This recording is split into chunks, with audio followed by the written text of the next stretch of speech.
Good evening, ladies and gentlemen who have joined us on this Dr. Fundi channel via multiple social media platforms. As you know, during this month of August, which is Women's Month in South Africa, we have been, inviting women, phenomenal women who have done great things in their areas of, professions or whatever areas of endeavor, and we thought that with so much going on in our country, a lot of challenges, women having to break ceilings, glass ceilings, because of patriarchy and many other stumbling blocks.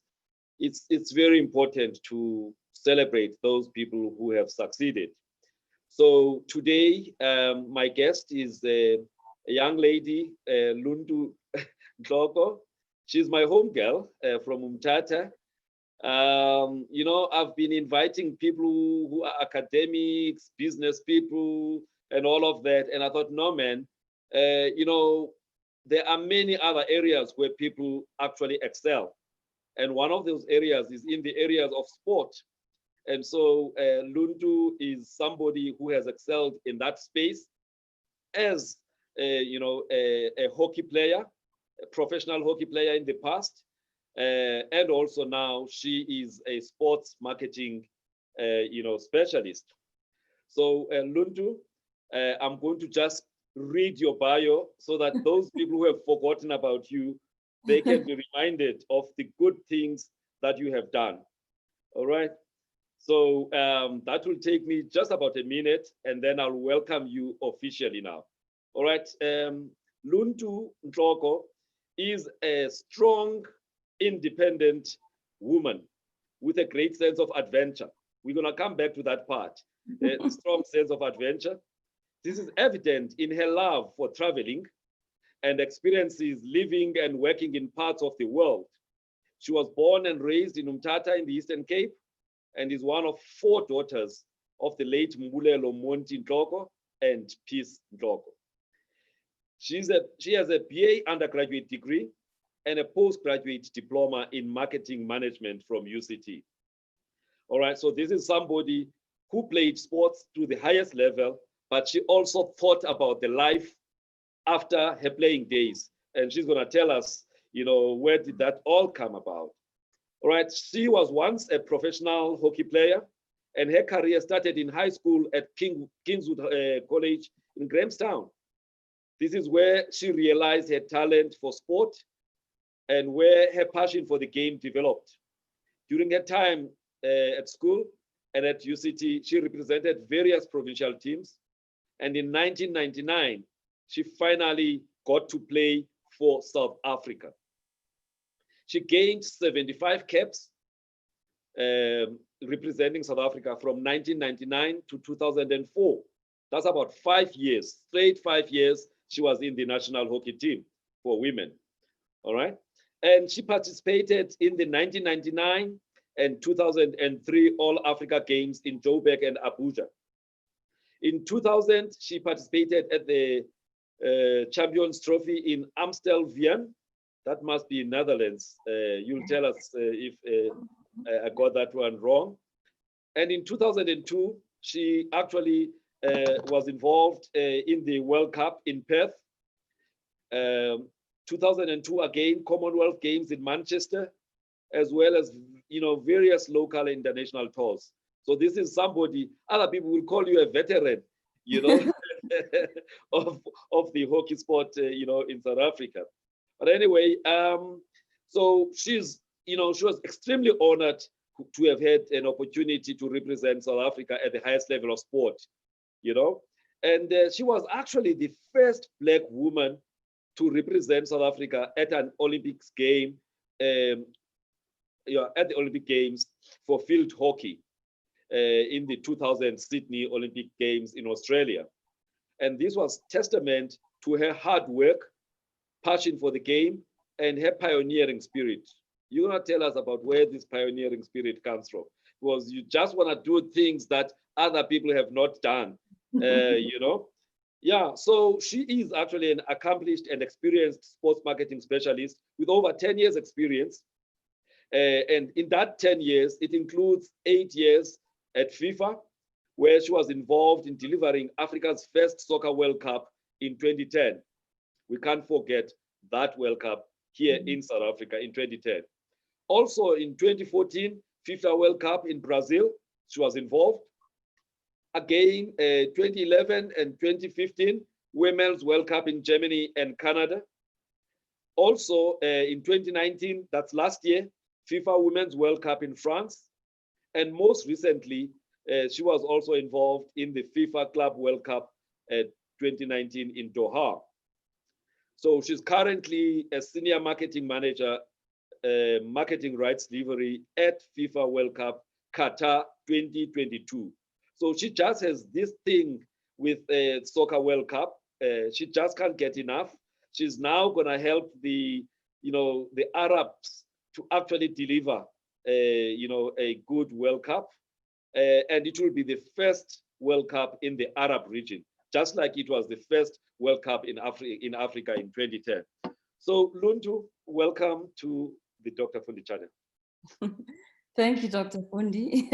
It sounds like somebody else when you read that bio and I'm listening. It really sounds like you're talking about somebody else. Yes, and it's all about you.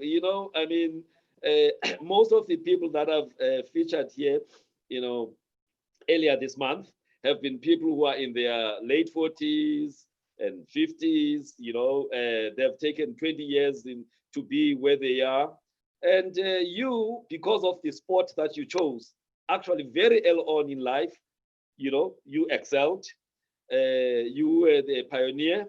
And right now, I mean, you're doing great things with different countries of the world.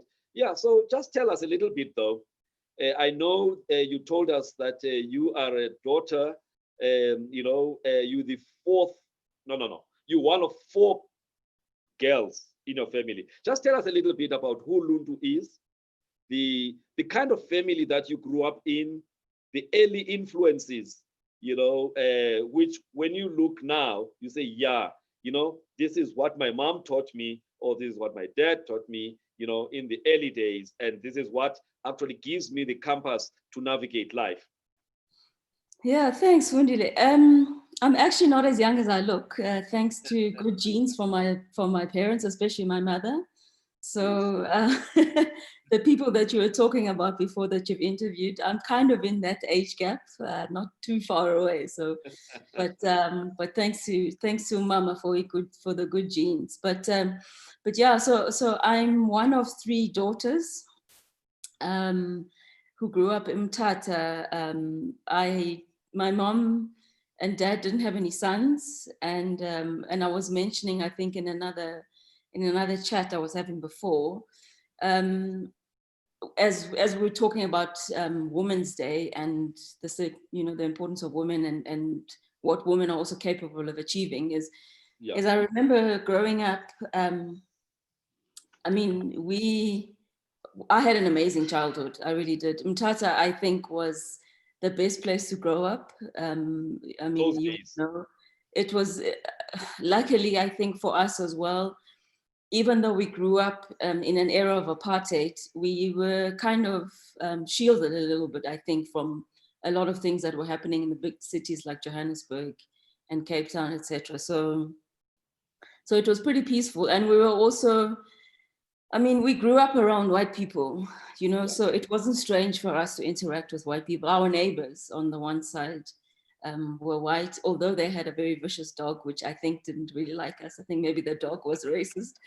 But but yeah, I mean, that was a normal environment for us, So transitioning to a school like Kingswood, which at the time I think was one of the few private schools that accepted black kids, was a kind of a normal progression for us, and it didn't feel foreign to be amongst white people.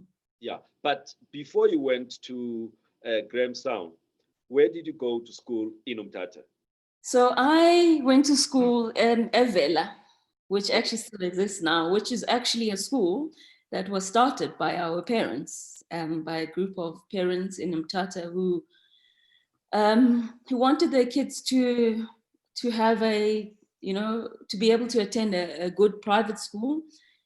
And so I think myself and my peers in that age group were amongst the first to be in the school when it started. So it grew with us every year, basically. So I eventually left in Standard 5 to go to Kingswood. But basically there again, I mean, the upbringing of being around white people, also having white teachers and being around other white kids in this private school, also, I guess, helped us also to be able to know how to relate, I guess, and it was just a normal situation for us to be surrounded by people from different cultures and from different backgrounds. Let me stop saying all white people, but from different cultures and backgrounds. So I think that was good that you were actually introduced in a situation where you guys were able to interact and relate with people from different race groups. That made your transition, at was it Woodridge? Kingswood. Kingswood, sorry, man. Yeah, at Kingswood to be actually much, much, much easier.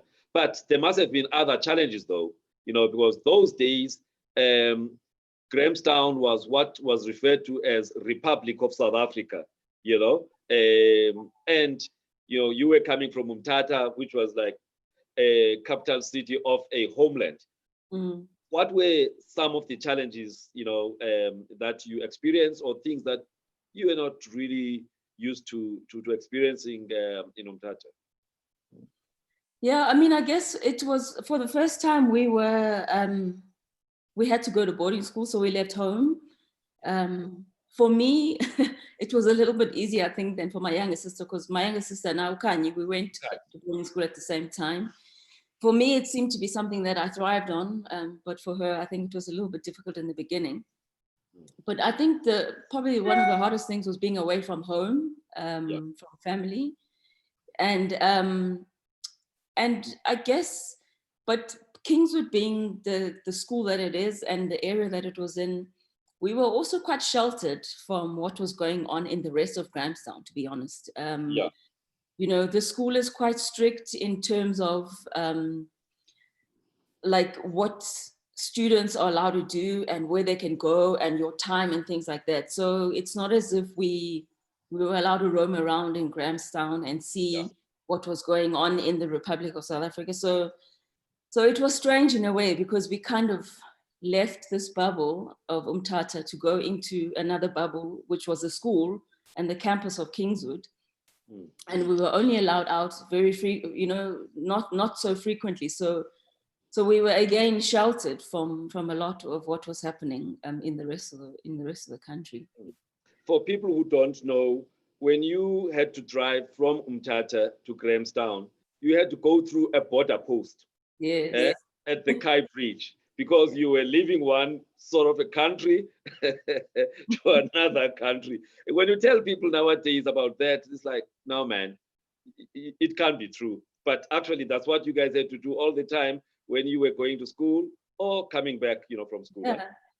And I mean, we had a passport, so you had your Transkei passport that had to be stamped on either side of the border. It was strange. We were also kind of a little bit already used to the whole border situation, because we also used to travel a lot with my parents to go to East London to go shopping, as an example, because sometimes at Transkei, there's ingekho that you could find in South Africa. So we would make kind of like a shopping trip of it to go to East London in South Africa. Yeah, going to Oxford Street. Exactly. All right. Okay.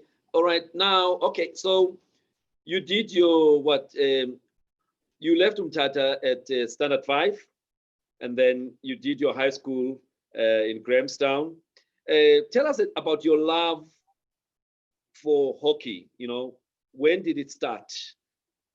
Because you say that's where you actually discovered your interest and passion in the sport, but how did it start? Yeah, so I mean, look, at Vela, we did participate in sports, but there was obviously some sports that we didn't participate in because we wouldn't have had the facilities and all of that. So we did athletics and maybe some of the other normal sports that you knew. So So I actually never knew about hockey before I arrived at Kingswood. I actually even knew that such a sport existed.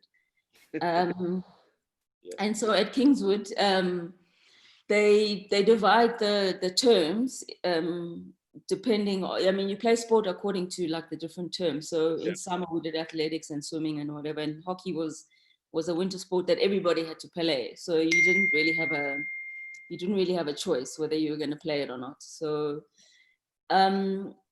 so that's where I discovered hockey. Sorry, what was the attraction for you, with that sport? So I mean, I don't know. It was kind of just the novelty of like the sport that you also play with other people. So I realized that I also really enjoy team sports because you've got that camaraderie and a group of friends that you're doing this with. And then of course I realized quite early on that I was actually quite good at it. And I think the coaches as well picked up that actually even though I was picking up a hockey stick for the first time ever in my life in standard 5, which was quite late actually, in comparison to other kids who'd been playing since they can basically walk, So then I was like, okay, well, this is something that that I really enjoy and I'm good at. And I think also in the context of these schools, sometimes, coming from outside and maybe being different, it feels important to find something that you are good at that can help you kind of assimilate and be recognized somehow, as somebody sort of significant in the school, and then you can kind of build up your reputation somehow that way. Yeah. All right. So you discovered that you were quite good at it, and you decided you're going to invest time and energy to actually, So did you start at like C team, B team, A team, or you just went straight into it? Oh, Fundi, that's so long ago. I can't remember, but I think in standard 5 we still had A team, B team. I can't remember if I. Okay. Oh, that's fine. It's not important. It's not important. But I do. Yeah, I mean, I do remember that once I graduated to kind of senior school, I made the A team or the first team a lot sooner, I think, than somebody in my age group should have, in the context of how they develop the kids in the school. All right. Now, there was the sport, but then also the reason why you were there was also the academics. How were you doing that side? Were you able to balance? No, I've never balanced academics and sport. I've always been about sport, but fortunately for me, I guess, again, the good genes, I come from good stock. So I'm fairly bright, I guess. So I was able to manage through the academics without having to work too hard, because I did end up kind of focusing more on the sport than the academics, which I'm not saying is necessarily the wrong thing. I think I was just fortunate that I was able to balance it that way. But academics in a sporting context is definitely very important. I mean, you shouldn't focus only on the sports aspect of things. All right. So at what point did you think I could actually, turn professional in this game, and actually, play for the country? Was it still when you were in Grahamstown or when you moved to UCT to do your undergrad? I never ever once thought about that, actually, which is quite strange, because I was just, I was doing something that I enjoyed. I mean, the first time I got picked for provincial team when I was at school came as quite a shock to me, like a surprise, because I never, even though I enjoyed it, I never said, okay, this is what I want to do. I want to play for South Africa one day, because I don't know, if I think about it now, maybe somehow at the back of my mind, I'd never really been exposed to that in the context of growing up in Mthatha, and, finding hockey maybe at a later stage, you'd never watch hockey matches on TV or seen anybody play hockey at a high level, or even seen the sport represented at a high level. So, the movement through the provincial ranks was, okay, this is nice. I'm getting to meet new people, and okay, I'm getting recognition at school for playing at a high level and stuff. And so when I actually eventually made the national team in 1999 as well, I I'd moved to Johannesburg already by then. Okay. And I was playing in a provincial tournament in Pretoria at Tuks University. Yeah. University of Pretoria, I think it's called now. Yeah, Pretoria, yeah.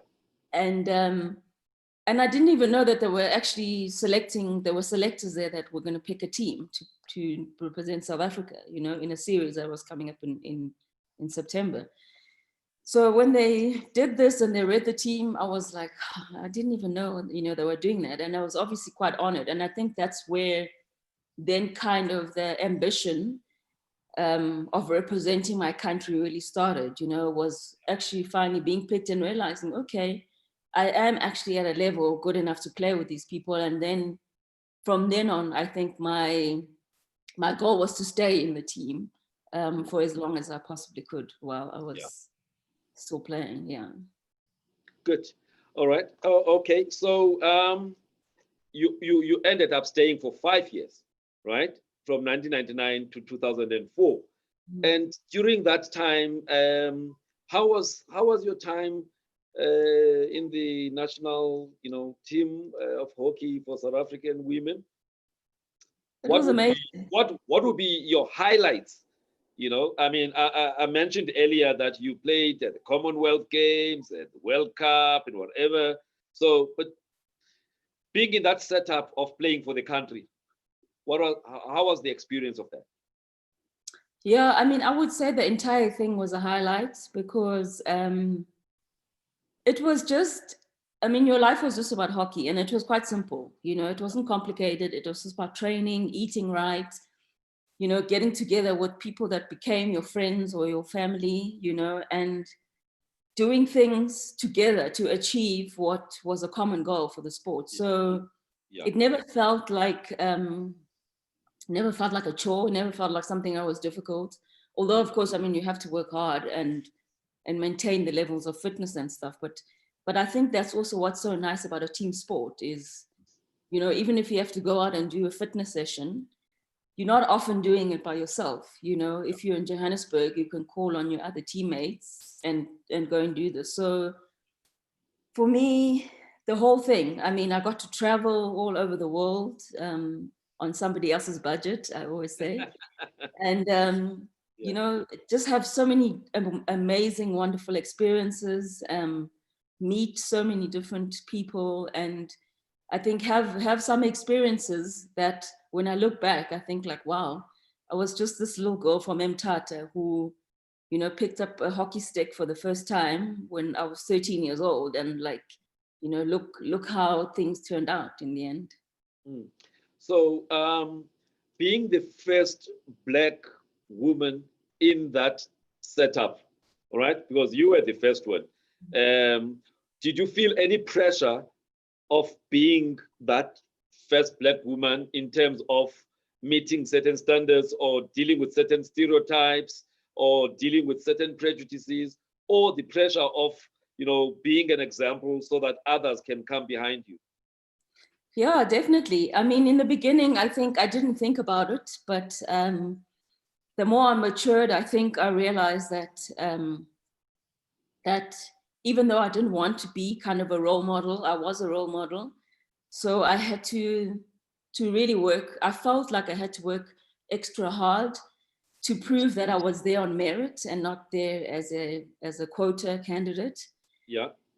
And then also to make sure to pave the way, for the ones that come after me, to realize that they too are capable of, achieving their dreams for playing for South Africa. Yeah. And yeah, I mean, there was, although there wasn't a lot of discussions around, are you a quota player or are you not? And the information I felt like I always got back from my teammates or my colleagues or the coaches or whatever is that I was there on merit. But in the back of your mind, it's always there that, okay, you need to always prove your place in the team so that people don't say, she's only being picked because she's a player of color. Yeah. All right. Now, I'm just going to deviate a little bit. In the past month or so, we've heard people like Makaya Ntini, and other, players telling us about some of the challenges that they experienced during the time they were at the, Proteas setup, and when you listen to some of the stories that they are sharing, it's actually heartbreaking, So for somebody who's actually been at the highest level, representing your country, where, did you experience anything like that, like what Bo Makaya, experienced in the cricket space, which is actually causing a lot of trouble, for the director of cricket right now, who used to be the captain of our Proteas team? Yeah, I mean, I agree with you. When I listen to Isdoris Gamakaya, it's really, I mean, it's heartbreaking. But I guess, when I listened to that, I realized I was quite fortunate in my experience with the national team. I feel like I was accepted by the white players that were there, and I never had any negative experience, which I would kind of classify as as racism or prejudice towards me because of my color. But I think I was very fortunate because if I look now at some of the conversations and some of the discussions that are going around South African hockey, there are young people, young Black people, people of color that are feeling like they are being prejudiced or discriminated against in the sport. So it feels like, my journey was different and fortunate, but maybe if you had to ask another player of color who maybe started joining the team after I was there, maybe the experience would have been different. And certainly now I think some of the experiences that some of the young people are having are different to what I went through. Do you think the fact that you actually went to school with white people and you integrated with them in Grahamstown and all of that, your command of the English language and all of that, do you think that could have maybe made things easier for you, and maybe other people who didn't have that advantage or or privilege of going to such schools, maybe they are finding it difficult? Yeah, I mean, look, I'd never thought about it that way, but now that you say it, I think it is probably the case because, as we know, a lot of the time, white people can relate to you better as a Black person if you sound like them when you speak. Yeah. And if you kind of, relate to them also in their own environment, they find it difficult to relate to somebody who doesn't speak the same way that they do. And yeah, and seems like they come from a very much more different background. So I would have appeared as though I come from a similar background to them because I speak like they do, and I don't know, maybe some of my viewpoints would have been kind of similar. Also, just I guess because of the upbringing, Mthatha, so they probably found that they could relate a lot better to me than maybe another child that comes from a different background. Yeah. All right. And so I just want to pick up the Sydney, was it Olympics? Yes, it was Olympics. Right. Yeah, where you represented the country. Any highlights from that? Wow. I mean, I think as an athlete, going to the Olympics it's the ultimate goal. That's where all the top class elite athletes go to. And as a little girl from Mthatha, I never ever dreamed that I would represent South Africa at Olympic Games. So for me, the Olympics was a little bit of it's got like two emotions. So it was amazing to be there. We had very high expectations as a team leading into the Olympics because in the tournaments leading up to, we were doing very well. I think as a South African team at the time, we were the highest ranked that any South African hockey team has been. So we had high expectations of doing well at the Olympics.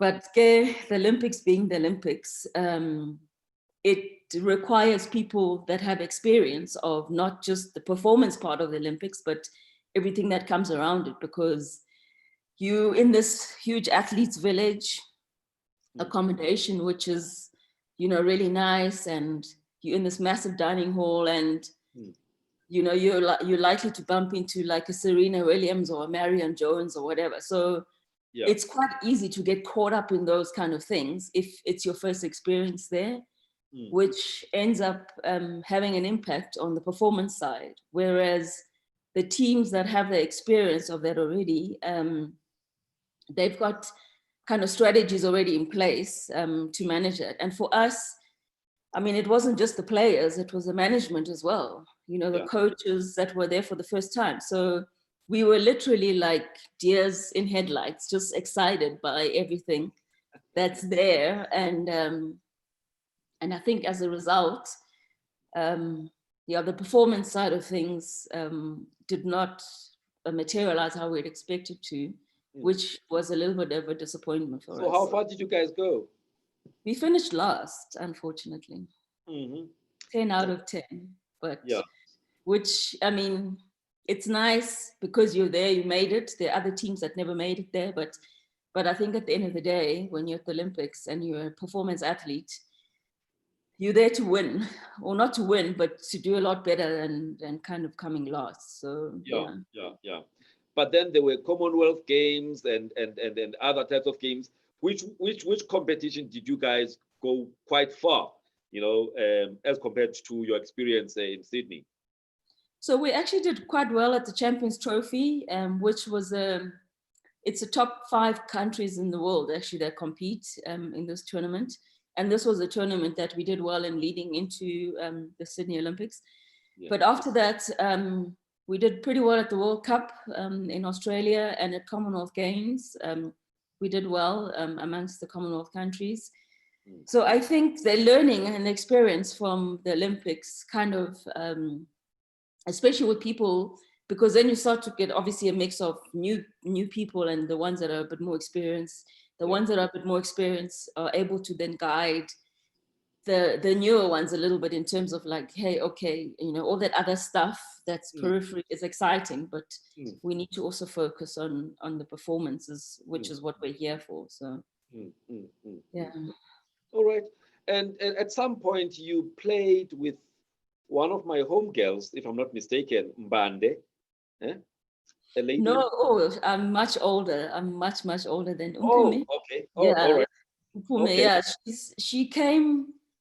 Yeah, I think she's in the team or the squad now still. But yeah, I'd long retired by the time she joined the team. All right.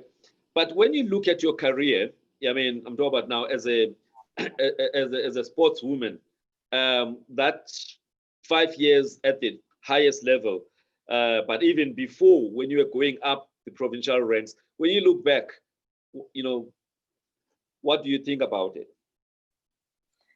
It's I was actually having this conversation with my family last week. It's felt like it was just play, you know, like just a game that I was going through in my life. And now I'm kind of living real life, although, you know, when you read my bio and the kind of events that I'm involved in, it also feels a little bit like play because, you know, who gets to work in these kind of events and travel all over the world? Like, this isn't real life. But yeah. But you know, if I'm thinking about it, I guess I look fondly back on those days, and I'm proud, I think, of what I've achieved, and I'm proud of the things that I've been able to learn from being a top sportsman, which I've been able to carry through into a professional and a business and work environment, because I think that's how also I got fortunate to be hired in the work positions that I did, because I think a lot of people recognize that those skills that you find in a top sports person, you know, like the discipline, the integrity, the hard work, you know, these are things that that you need in an employee. So, you know, if somebody can be dedicated to a sports career in that way, they can easily translate these skills. Exactly. Yeah. So right. That's Yeah. All right. So at some point you then decided, I think I need to start thinking about retiring. At what point, as the top athlete, you know, at what point, what makes you to think in that way, to say, I think I've done enough. It's time for me to move on to something else and for younger blood to come in. So for you, obviously you ended, your involvement at the national team in 2004, but there must have been months, preceding that decision. Or was it forced, like in Makaya's situation? Yeah. You were expecting to be picked up and all of a sudden you were dropped. How did that happen? Well, actually, I wish it was months of planning. So it wasn't as extreme as Makaya's situation. So unfortunately for me, leading to the 2004 Athens Olympics, Yeah. I picked up an injury, and I worked with the physios and the rehab and etc. But I never managed to get fit enough to eventually be picked in the team. So, and I'll never remember, I'll never forget, I think this probably was one of the hardest experiences of my whole hockey career. So we used to have a group of players that trained in Johannesburg, here in Randburg at the AstroTurf there. Yeah. And we used to have these 5 o'clock training sessions, so 5 a.m. training sessions. And everybody knows I'm not a morning person. So yeah.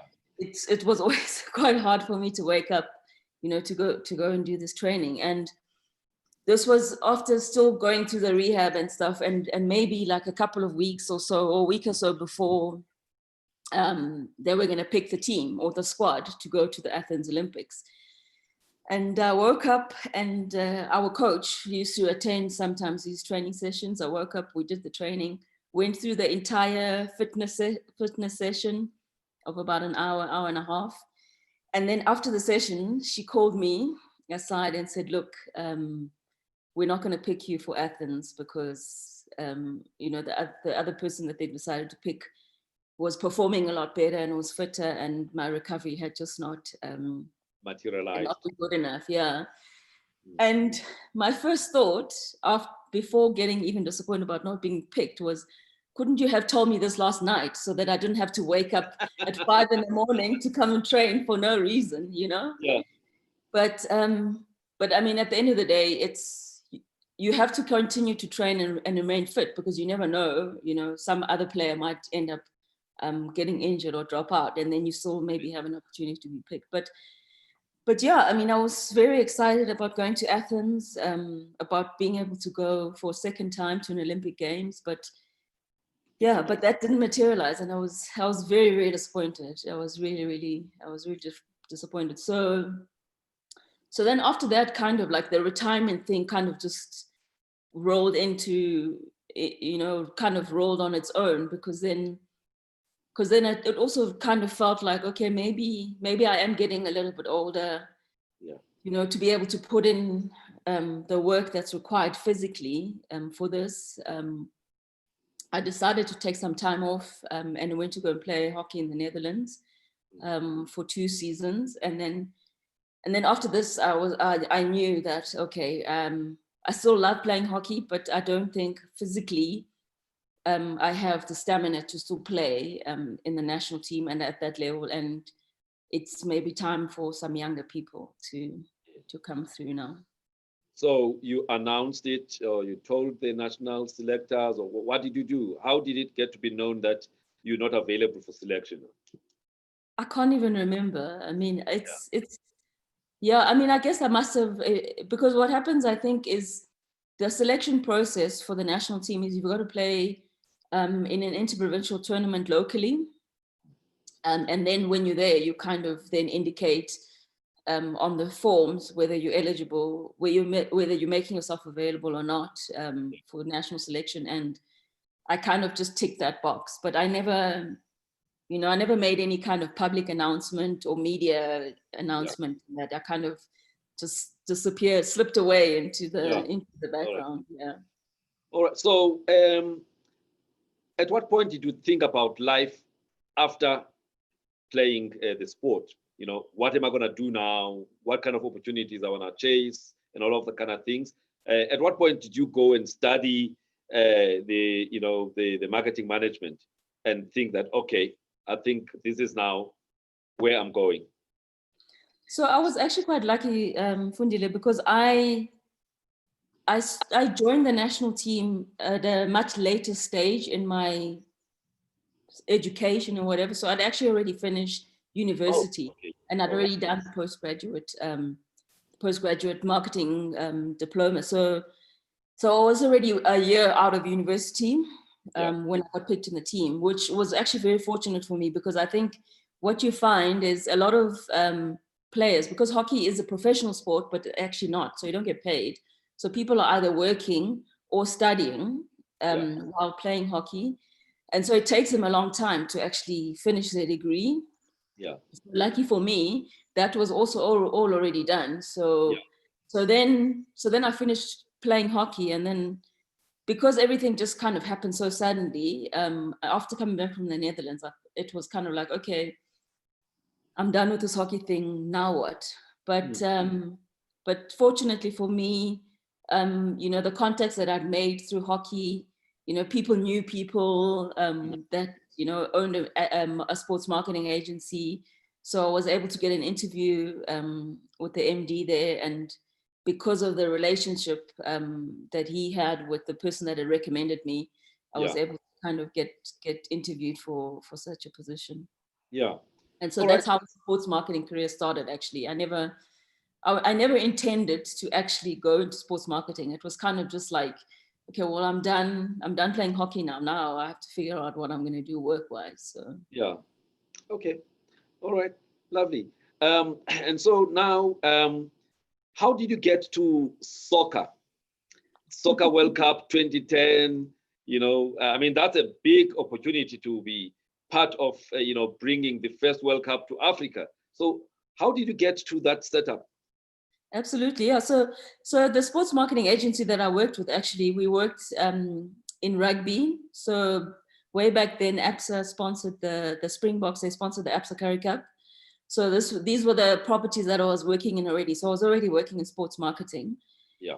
And in some of the big events, some of the bigger events that happen in South Africa. And one of the guys who I was working with on this project, on the rugby project, had been hired as the marketing director at FIFA. And so I saw this and I sent him a message and I said, hey, look, I see you're working here, and I guess you guys will be putting together your marketing team at some point. I'd love to interview for a position if you are hiring. And yeah, got an interview, and I guess, as they say, the rest is history, because I've now been working with FIFA for nearly 10 years, I think. Yeah. But how was that experience, though, of, having to market South Africa?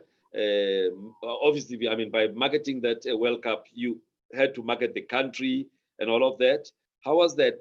And I'm asking in the context of a lot of negativity that was coming from outside of the country, a lot of people from Europe who still were pushing for a plan B, Australia putting up their hand saying we can be a plan B. Up until a few months, before the World Cup, there were still people who did not believe that an African country can actually host a soccer World Cup. So for you guys, how difficult was it for you guys to counter that and actually, make sure that you deliver a good product? Yeah, I mean, it was definitely very challenging. I mean, because first of all, not only did we have to try and convince the world, we had to start with our own colleagues internally at FIFA. These Swiss German people who never would think that any African country, and let alone individuals, would be able to deliver anything with excellence. So I mean, as a team, we always had to make sure that we were delivering and over delivering. Yeah.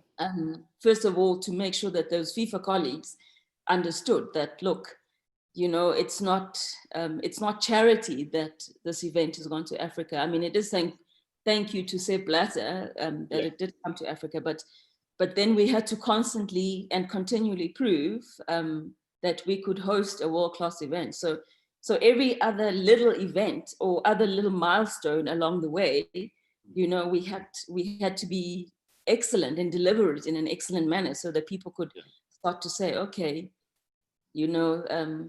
it is possible. But as you say, I mean, even right till the end, there were doubters about Africa's ability to host such an event. It had never been here before.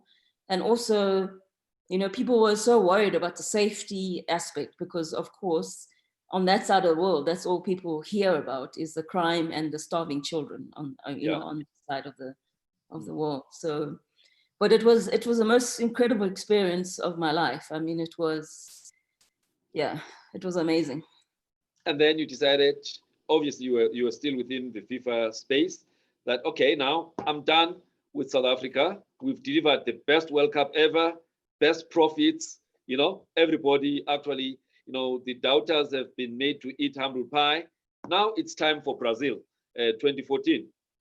So how different was that compared to what you had just, gotten, what you had just delivered, in Africa? Now the focus was on Brazil 2014. Yeah, so I mean, when the FIFA World Cup was finished here in South Africa, the thought was, okay, what to do next? And there was a couple of options that were available. So I wanted to actually go to Brazil originally to be part of the team delivering there, but in the end, they wanted to hire also Brazilian people to be part of the local office like they did here in South Africa. So the next option was to go to Zurich. So actually, I delivered the Brazil World Cup as a FIFA employee based at the FIFA HQ in Zurich. But Brazil as well. I mean, like the challenges that they had here, that we had here with doubters, and it was the thing about working on an event like the World Cup. Yeah. And you probably, I mean, if you went to Zurich to the headquarters, you probably find people that have worked at FIFA for 20 years. Yeah. Even doing the same job for 20 years. But the reason that they do that and they're able to do that is that every 4 years, it's such a different experience because you're going to a different country, you're working with different people, you're working with different cultural understandings and backgrounds that you need to take into account. So it's literally like you're reinventing yourself and how you deliver this event every 4 years. So I mean, Brazil had its own challenges, some of which were even shocking for me as a South African, and as an African who, supposedly Africans, don't know how to deliver anything of excellence. But I mean, what I found sometimes in Brazil, even I was shocked. But yeah, I mean, also a very different World Cup to South Africa, but wonderful experience, wonderful cultural experience as well. Yeah. Wow. Okay. And then I think after that, there was 2018 in Russia. You didn't get involved in that one. No, so I left FIFA in Zurich in 2017. I started getting involved a little bit in the project. So I did get to travel to Russia and get to see some of the host cities and deliver some projects leading up to the Confed Cup in 2017. But I left just before the tournament started.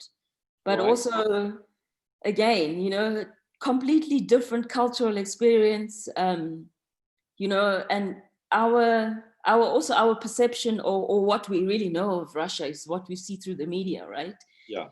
So you have your preconceived ideas of what you're going to find when you get there. But for me, even going there before the World Cup was incredible, And from what I hear from my colleagues during the World Cup, it was also, a wonderful experience. But of course, I don't know, it's weird when FIFA rolls into town, even with its problems, political and corruption problems or whatever, something just happens, it's just something changes and people have a different kind of viewpoint on things and open themselves up, to the experience of a football World Cup and welcoming the world to their nation. Well, in the build-up to the Russian, Soccer World Cup or FIFA World Cup in Russia, the issue of racism was actually gaining a lot of prominence because of the racist incidents that were happening at club level, Champions League and all of those kind of things. So, but during the World Cup itself, there were not many people who actually came back with a negative experience that is of a racist nature. Yeah, I mean, I think this is maybe the unique thing that is the FIFA World Cup. Somehow, for that period of time, people set aside their prejudices maybe, or their preconceptions of people. And it's just because it's a massive party for 6 weeks, whatever. And people are being united by their common love of football, so they kind of find it easy, I think, to relate to one another and to people that are different to them, because they're just celebrating football. I mean, I don't know what then happens. Life kind of then goes back to normal once the World Cup is gone. But hopefully some people's perceptions have been changed a little bit, from what they used to be. But I mean, when I went to Russia, it also depends where you are. So like if you're in the big cities like Moscow, St. Petersburg, the big metropolitan cities, it's not as diverse from an African point of view as other cities, but I mean, you do see some Black people. Yeah. But if you go to some of the really deep parts of Russia, then it's, people are surprised. Yeah, people want to touch your hair, But also when you roll in and you kind of show your FIFA business card or whatever, people, people start to kind of sit up and pay a little bit more attention or whatever, and maybe don't really think so much about in a racist way. They're more thinking about, oh, this is a FIFA representative, so we better make sure we behave ourselves, kind of thing. We always hear people talking about sports unites, and indeed sports unites. But the question though is, how sustainable is that unity? If I look at South Africa, the World Cup in 2010, I mean, almost everybody was patriotic, we were embracing each other. We forgot about our problems for that period. We didn't really see color. We were like Bafana Bafana, and making sure that even when Bafana Bafana did not progress, we pick up other teams and support and all of that. But then what makes, I'm just asking you now, after the event, people go back to their prejudices and starting seeing color and all of that. So maybe my question is, what is it that makes people to unite that much? Was same thing with the Rugby World Cup in 1995, when we got, to be champions, there was a lot of unity. But then after the event, few years after, forgotten. If we look at South Africa now, I mean, we are divided. All the cracks that we had managed to, hide during the World Cup, they're coming up again. Yeah, I mean, I think it's kind of, it's a thing about sport, I think, because it makes you forget about everything else. Not even just maybe your prejudices, but your problems. If you think about how soccer loving fans are in South Africa, right? Chiefs is playing and people forget about their worries at home. They forget about who's wronged them because they're just focused on this euphoria that's around the sporting event that's happened. And when we get together at these sporting events, we all have a common goal. We're celebrating the sport, we're celebrating the players and the athletes that we love, and we all have, something that that brings us together, that we have in common. And then once that's over, we kind of we're not all focusing on that thing anymore, because it's, it helps us, it lets us forget. Then we go back to kind of our normal lives and start to see that so life is normal again. A temporary form of escapism, basically. Exactly. Yeah. Yeah. All right. Yeah. Now let's just switch, to the women's sports again. In your work now, you've been involved in the 2011, 2015 World Cup in Germany and Canada, and also FIFA Women's World Cup in France 2019. How different are the World Cups of the soccer World Cup for women as compared to what you've been involved in, with South Africa, Brazil? Are there any noticeable differences? Yeah, I mean, look, the first thing is that obviously the the women's game or the women's events, first of all, from a revenue point of view, definitely don't attract the same revenue as the men's World Cup.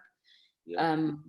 Just because it is a man's world that we're living in at the moment, unfortunately. But what I've seen actually over the years working on these women events, and especially being involved in the Women's World Cup in France, is that even from a FIFA point of view, you know, they're starting to take this quite seriously, the development of women's sports, and also because I think men's sport is saturated now. So women's sport is the kind of the next frontier in terms of developing and growing as well. Also the support for soccer, for football. And definitely the quality and the level of the competition and the performance of the women's teams is actually, I mean, it's comparable to the men. So I think, you know, if you ask a lot of men, oh, would you watch a women's game? I think they'll probably go, oh, no, because they perceive that it's going to be quite boring, and, you know, the pace of it is not going to be the same as if you watch a men's football game. And trust me, I've watched a lot of soccer, and I've watched a lot of men play, which I thought, how boring, you know, like, can this game end already? But yeah, I mean, I think as more countries and more federations and more clubs and, you know, leagues start to invest more in the women's game, you're starting to see as well the level of performance at the much higher level increasing. And I mean, the women's game today is as entertaining as the men's game. So it's really, as a woman, it's super exciting to see this happen. And women's football for FIFA is a huge priority at the moment. So yeah. So, but you know, I mean, you just said it earlier. You know that it is not yet at the level of the men's game. The issue of sponsorships, you know, not only with soccer but generally, you know, women's sport doesn't seem to be able to attract, you know, the level of sponsorships that you're getting for the males. That's number one. But also the issue of differential pay. You know, a top soccer player who's a male and a top soccer player who's a female in the national teams, there seems to be differential pay. I mean, the guys from was it the US who won, who are the current champions, after they came back to their country, they raised the issue of differential pay. So your thoughts around differential pay and the fact that sponsorships are not as easy to come by, you know, for the women's game as opposed to the male game. And I'm asking that with you as a marketer now. Yeah, it's a two-pronged thing, Fundile, because if let's start with the US women's team. So the US women's team actually is probably one of the best performing, apart from maybe the basketball, the NBA, the Olympic basketball team for the US. They're probably one of the best performing teams in general, right? In the US. So, and they do much better than the men's. So for me, it's a no-brainer that actually they should be earning actually even more, because they perform better, and also they should in principle be attracting more sponsors. But because I think the development of the women's game is a little bit behind, sponsors and marketers are traditionally looking at sports or events that will attract a higher viewership. You know, there's a lot more people that follow, which then translates to more people that they can speak to who can buy their product. Yeah. So I think that's kind of where it's at the moment. I mean, how they evaluate the value of a property is really predominantly based on people that follow and people that are going to watch it on TV. So, I mean, it's the same with if you look at sports in general in South Africa, the sports that earn the most money from a revenue point of view, it's, you know, I mean, rugby is a bit of an anomaly because not so many people follow rugby in South Africa compared to soccer. But I mean, soccer, you know, it's the highest earning code in South Africa because there's so many millions of South Africans that tune in every time there's a soccer match on TV. So So I think the more women's sports starts to get better and the more viewership and the more people start to follow, the more it will increase. But to what extent it's going to be equal, I'm not really sure, because men's sport is so far ahead that I think it's going to be very difficult to bridge that gap. But there's progress. Exactly. But I mean, as far as I think the US women's soccer team, if you look at their performance in relation to their men's team, I mean, their men's team didn't even qualify for the Russia World Cup. So you would think that funds and money and sponsorship, whatever, should naturally be diverted to the team that's performing a bit better. But these marketing companies are still run by men. So this is our problem. Maybe you guys must have your own companies where you make sure that these things happen. Exactly. Prove men who are biased in terms of how they actually make those sponsorship decisions. Yeah. All right. So you are now involved, and I want you to just help us understand your involvement with the Qatar 2022. What is your involvement there? And yeah, because you had left FIFA, you were not involved in the 2018, but you back now to help the Arabs to have their first World Cup ever. So I just want to know, what was the attraction to get back, to being part of the whole thing? Yeah, I mean, I think as you read in my bio, I mean, I'm quite an adventurous person in terms of experiencing the world and different cultural experiences and stuff. So when I came back home, it felt like it was time to come home and be involved in the industry here locally, to whatever extent. But yeah, I think I just missed that big event experience and that big event.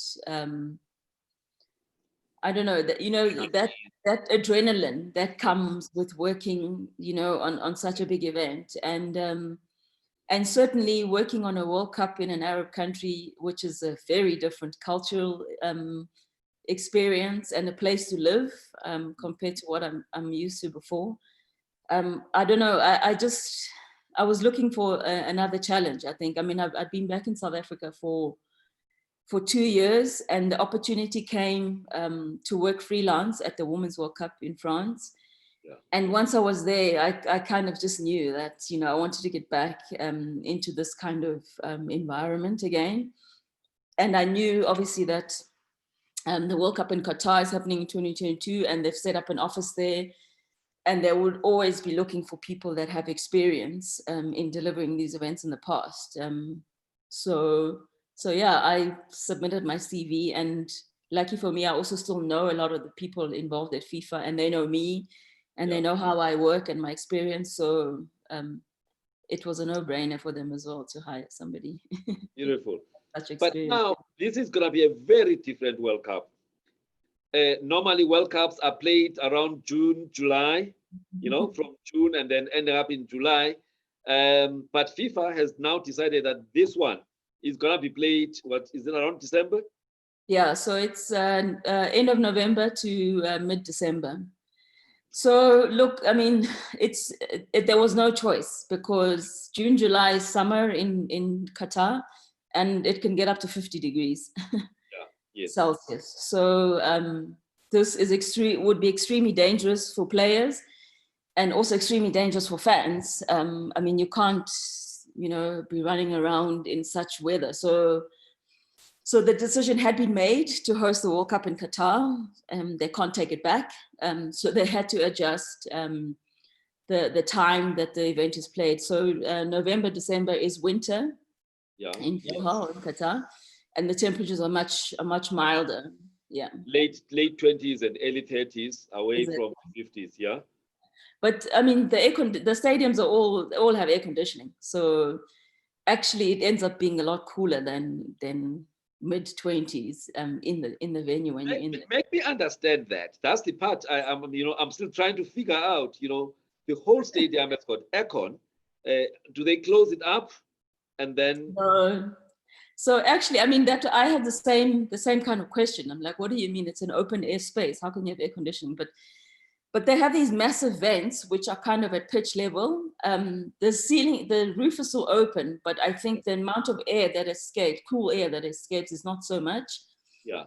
But it's not the same as if you were sitting in an air conditioned room where basically the temperature would be 15 degrees. If you've set the thermostat to 15 degrees, it's probably gonna be, if they've set the thermostat to like maybe 18 or whatever, it's probably going to be between 18 and 20. But at pitch level, it definitely does cool the field, which is, I guess, the most important for the players, because obviously, I mean, they've done that also because of legacy. So obviously the stadiums will be used after the World Cup, and they're supposed to be used all year round. So they need to be able to be used as well when it's 50 degrees outside. And that's the main reason why they have the cooling. But I mean, I was in Doha last year in December, and it was actually pretty cold in December. So I was quite surprised that I was expecting 40 degrees, but it was 17, 19 sometimes. So okay. Yeah, it's not going to be horrible, I think. So people should definitely come to Doha for the World Cup. All right. When is the Confederations Cup? Is it what, 2 years before? So there is no Confederations Cup anymore. It's not. Oh, okay. So this tournament's been replaced by an expanded FIFA Club World Cup. So the Club World Cup is the tournament of the teams that win the Confederation competition. So like the UEFA. Yeah. Now with Bayern Munich. So so this has been replaced by that event. So 2021, there's still discussions happening internally on what the test event is going to be leading up to the World Cup in 2022. Beautiful. Now I'm going to ask you a question around, and if you are not supposed to answer it or there are issues, please don't answer it. But it's really around the whole issue of corruption and FIFA. I mean, most of us got to love Sepp Blatter when he delivered that World Cup to South Africa, and even afterwards, we had this positive thing, So when he was now, accused of these many things, and eventually, he was charged and he had to step down, and Infantino comes and whatever, So, but again, with Infantino, is it Infantino? Yeah, about a month ago, he's also being charged. So now, what is this thing of corruption? You change this one, you put in this one, there's still the allegations and all of that. I mean, you are in that environment. What do you think, is the reason for this?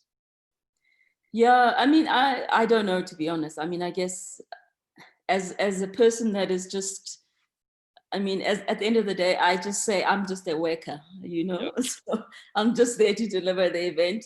I try not to get involved in the politics. And actually, in reality, a lot of the people that work on delivering these events are really just the workers. The politics is happening at a level that is way above our pay grade. Yeah. And most of us, we just try to put our heads down and deliver a World Cup and try not to get involved in the politics. But I mean, it's difficult. I mean, I remember when the whole Sepp Blatter scandal broke, I was still in Zurich. It was 2015. And actually, when the police raided the FIFA headquarters, I was on a plane on my way to Canada for the Women's World Cup. And it was bad. You didn't want people to know that you worked on FIFA. It's because people don't see a difference between the people that just work and the political heads, figureheads of the organization. So I don't know, it's maybe big organizations with a lot of money, and also because the organization represents one that is so well known and so well loved, and it's a game that's loved by so many people around the world. There's maybe more spotlight on it than maybe other organizations that probably make as much money, but nobody really cares, because it doesn't really feel like it affects them personally, because people love the game so much. They feel these things are personal, you know, to them when they happen. But yeah, I mean, I don't know. I'm just a worker. All right. So looking forward to the next 5 years, Luntu, what's up your sleeve? Where do you think you're gonna be in 5 years from now? At what point will we actually get to see Luntu owning her own sports marketing agency that is actually now making use of all the experience and expertise that you have picked up in all the countries that you've worked in? Now setting up in South Africa, assisting us with rugby, with cricket, with soccer, with whatever. So yeah, what's in the next 5 years for you? Yeah, I'm not such a good 5 years from now planner. I'm very much a kind of go with the flow kind of person, see where life takes me. Certainly the first 2 of these 5 years, I'm still going to be in Doha delivering this event. I'll definitely need a break after that. So we'll see what happens. But yeah, I mean, in terms of starting my own agency, I don't know if this is something that I necessarily... It's something that you dream of doing, or it's not really part of your ambitions. You've got something else that you want to do. No, this is definitely, I don't think it's something that's part of my ambition. But I mean, what I would love to do is to consult, you know, in this space in whatever various forms, because for sure I do realize and recognize that I've got some expertise to share, and you know, hopefully going forward, you know, South Africa will continue to bid for some big events. So you know, I'd love to get involved in some of those. We've got the Netball World Cup coming up as well in 2023, although it will be quite soon, I think, after I complete the Doha project. But yeah, I mean, I think I would like to do that because for me, time is a really precious commodity to me, and freedom to, you know, to explore the world and to experience different things without necessarily being tied down to one thing. And the commitment of starting an agency and managing this and managing staff and making sure, you know, the thing doesn't go under because now people don't have jobs and stuff.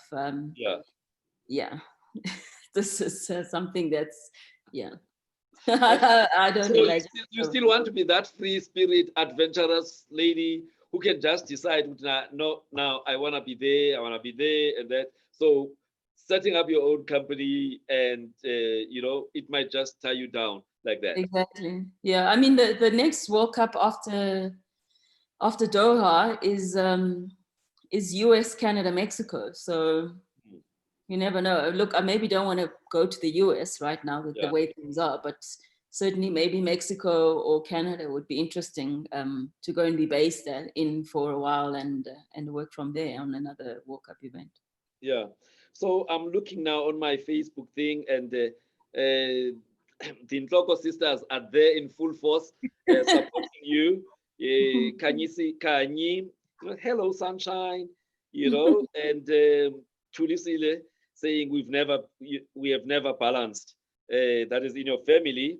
But Nomfundo, your big sis, is saying, what inspires you? I think please answer that. That's from your sister, big sis. What inspires me?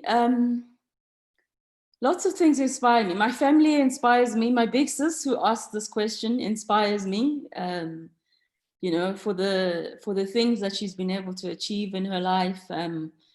You know, for the sister, for the big sis that she is, for the mom that she is, for the magazi that she is. My mom inspires me because I think I mentioned earlier when we were talking about growing up, how, you know, people always said to my mother, you know, way back then, I was Alanga because she had 4 daughters and had no sons.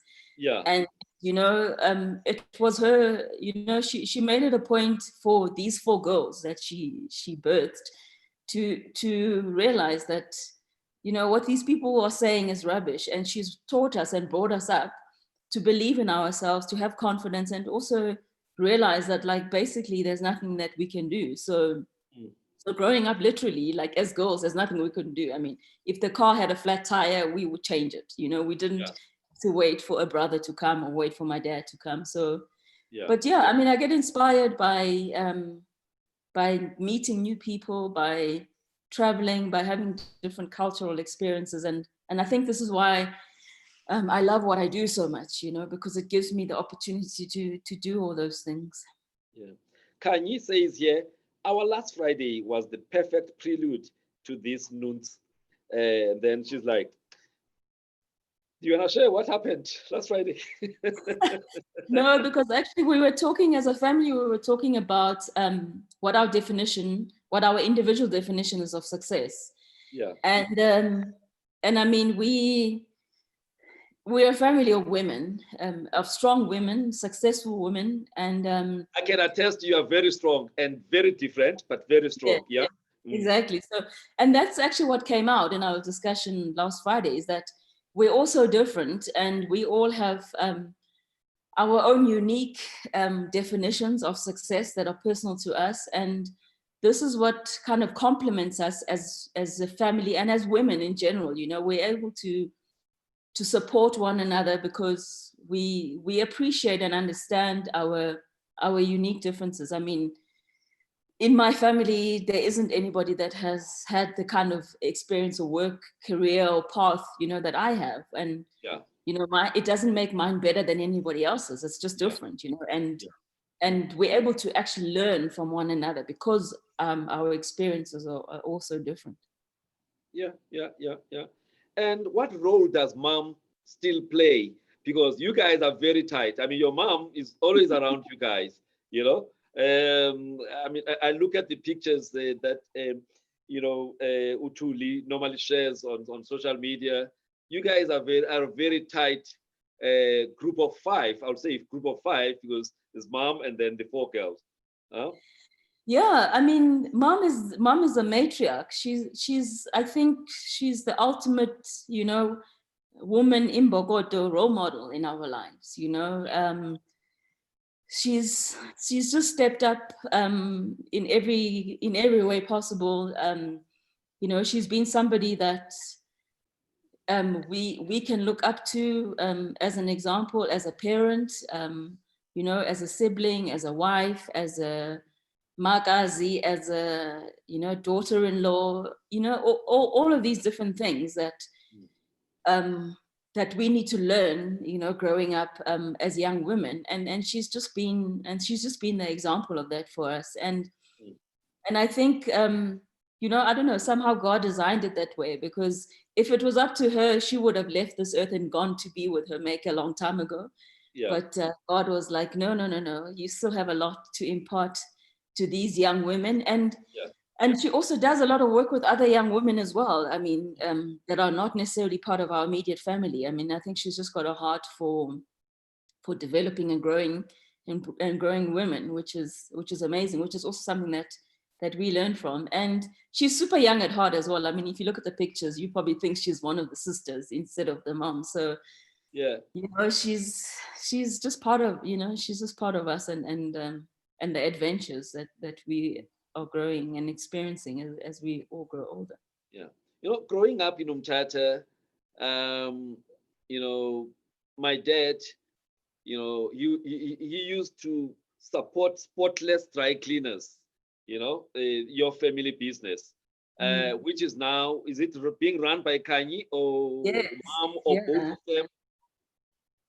Yeah, it's being run predominantly by Kanye. She's moved back to Mthatha, so she's running the business, but with mom still involved a little bit, because it's obviously like, her baby as well, something that her and my dad built to the business that it was, with the great patronage from the local people, and what Ukanye is also, I think, trying to to still continue, to value our customers and those people that are the ones that have supported our family business so well over the years. And that must be like what, 40 years old or something? I mean, I remember Yeah. I was still a young boy, you know, when I used to accompany my dad to take stuff there and to pick stuff from Spotless Dry Cleaners. Yeah, when it was established in 80, no, I don't want to say 82. That's too late. But I it's should definitely more than 30 years old. yeah, definitely. I mean, it's a business also that we grew up in, because when we came back from school, even when we were at Kingswood, when we came back from boarding school, it was like you weren't just chilling at home doing nothing. You had to go to Etraiklina and work and sort the clothes and deal with the customers and understand how the business is run, which I guess is why Okani, is able to take this over and stuff, because we grew up in this business, and we also appreciated it for the fact that we knew that, the things that we had, the material things, and, the education that we've all been able to enjoy comes out of the success of this business. So it's definitely something we've always appreciated and never taken for granted. All right. And then your other sister, Utuli, in Durban, she's a lawyer, right? Well, and I don't, yesterday I was hosting somebody who's a legal professional and was like, no, I'm not a lawyer, I'm an attorney. So now I'm like, I'm not sure. But anyway, she's a legal professional, right? Yes. And she sits in boards, legal aid, and whatever, Yeah, she does, and stuff. Yeah. I always thought, consulting as well. Yeah. Yeah. So I always thought, oh no, Tuli is the one who's a free spirit in that family, But now listening to you and reading all these things about you, I actually think, you are not being a free spirit. Yeah. You more of that. But it's people that I know very well. She and her husband, we used to call him. What was this thing now? Oh, Neka masimbiza ngazo the time I say UNITRA. But asabizwa ngalo ngoku. Basil. Yes, Basil. Yes, it's Basil. Yeah. But anyway, no, I know your family. Your big sis, Unomfundo. We were at St. John's together, I think. So yeah, you can almost gauge my age, just from that. But well, you don't look it. I have to say, you do look quite youthful. So, although my sister does as well, so it's not that she looks old. I think you guys we're all aging really well, I think, these days. Yeah, maybe lovely. All right. As we wrap up, man, this conversation, because I said it's gonna be 90 minutes, and we need to keep to that time. In South Africa, we have a big challenge of gender-based violence, femicide. When you sit down and think about this, is it something that bothers you, and what do you think the country needs to do to actually try and deal with this scourge? And I'm not talking, you as an individual, but just as a country, what do we need to do, starting with us, the males, because the people who are perpetrators are actually us, as males. And in a way, other people say, if you are not actively involved to work against GBV, we are complicit. But anyway, your thoughts around GBV in South Africa? Yeah, I mean, it's disturbing. It's definitely disturbing, and it's something that that worries me a lot, because I have nieces. I have a lot of nieces. There's a lot of women in this family, and you worry about their safety, because it as it appears, you can't go anywhere now and be safe, so it is definitely something that worries me. And I think, there's so many different ways that this needs to be tackled by the country, by individuals, by families. But for me, one of the key things, I think, is men need to call each other out, men need to call one another out, but also families need to call one another out, because these abusers don't come from nowhere. They come from families that sometimes have mothers or sisters or fathers or brothers that protect them or excuse what they do, you know. But if we don't change this within the family structure or within the close-knit friend structure, then it just continues, because people feel like they have permission to do what they do, because if the people that are closest to them are not calling them out on what they do, then what's a hashtag going to do? What's a women's march going to do? What's another picture of unfortunately another girl that's been murdered going to do, in a Facebook post? People in their families and in their circles of influence need to start having these conversations and start calling out people that are perpetrating these violence, and also because not everybody is obviously going to be to the extent where they murder a person, but there are other things that are abusive that people do, which society seem to think is okay and it's normal, but it's not. And those are the things also that need to be addressed, because those are the things that can sometimes escalate into a situation where somebody ends up murdering it, Yeah. All right. Now, as Uluntu, who was, a player in the national hockey team, now top sports, marketing person, what are you doing, or are you doing anything to actually try and inspire and uplift the next generation of women? Yeah, look, I mean, I always find this a very difficult question, because I'm very much a under the radar kind of person. This whole kind of, not fame, but being in the public eye or kind of thing is not something that I kind of gravitate towards. And also, maybe sometimes in the way that I view my experiences and my successes, I think sometimes I don't view it as something that is such a big deal. It's kind of like, sometimes it just feels like it's just been my life, and it's not anything special that requires that, it's that people should say, look at her and say like, wow, look at her, look at what she's achieved, like how do I do that as well? But yeah, I mean, I guess, in my small way, in my circle of influence, I do try to inspire and encourage women, especially my nieces, because they are women as well. And also my nephew, Menzi, who's, I mean, he's an excellent sportsman. So, where I can, it's kind of like, a word of encouragement and just a demonstration that, like, there's nothing that you can't achieve. If you set your mind to it, believe in yourself, be confident, and don't allow other people to determine, what you can do and who you can be, because that's in your control to do. So, yeah. All right.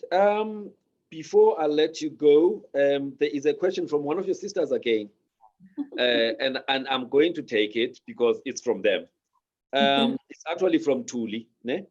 She's saying, the death of your dad, was it a defining moment for you? So I'm taking that question because it comes from her. I would normally not entertain such a question. Yeah.